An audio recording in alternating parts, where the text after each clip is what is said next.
అల్లూరి జిల్లా అరకు ఏజెన్సీలో సుడిగాలి బీభత్సం సృష్టించింది. పొలంలో ఉన్న నీటిని పైకి లేపి చక్కర్లు కొట్టింది. డుంబిరిగూడ మండలం దేముడు వలస, కొరోంజిగూడ పొలాల్లో ఈ సుడిగాలి ప్రకోపం చూపింది. సుడిగాలి తీవ్రతను చూసి గిరిజనులు భయాందోళనకు గురయ్యారు. అయితే కాసేపటికి శాంతించడంతో ఊపిరి పీల్చుకున్నారు.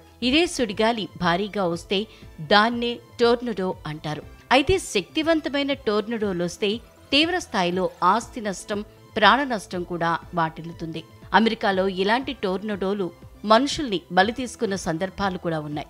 మన దేశంలో భారీగా పర్వతాలు, ఎత్తైన కొండలు ఉండటం వల్ల టోర్నడోలు ఏర్పడే అవకాశం తక్కువ.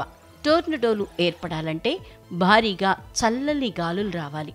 అలాంటి గాలులు రాకుండా మన దేశ హిమాలయాలు అడ్డుకుంటూ ఉంటాయి. అందువల్ల భారత్లో టోర్నడోలు పెద్దగా రావు. ఇటీవల తెలంగాణలోని ములుగు జిల్లాలో టోర్నడో తరహా గాలులు పెను బీభత్సం సృష్టించాయి. దీంతో ఏటూరు నాగారంలోని అటవీ ప్రాంతానికి తీవ్ర నష్టం వాటిల్లింది. భారీ వర్షంతో పాటుగా వీచిన ఈదురు గాలులతో 150 హెక్టార్లలోని 50,000కు పైగా చెట్లు నేల కొరిగాయి.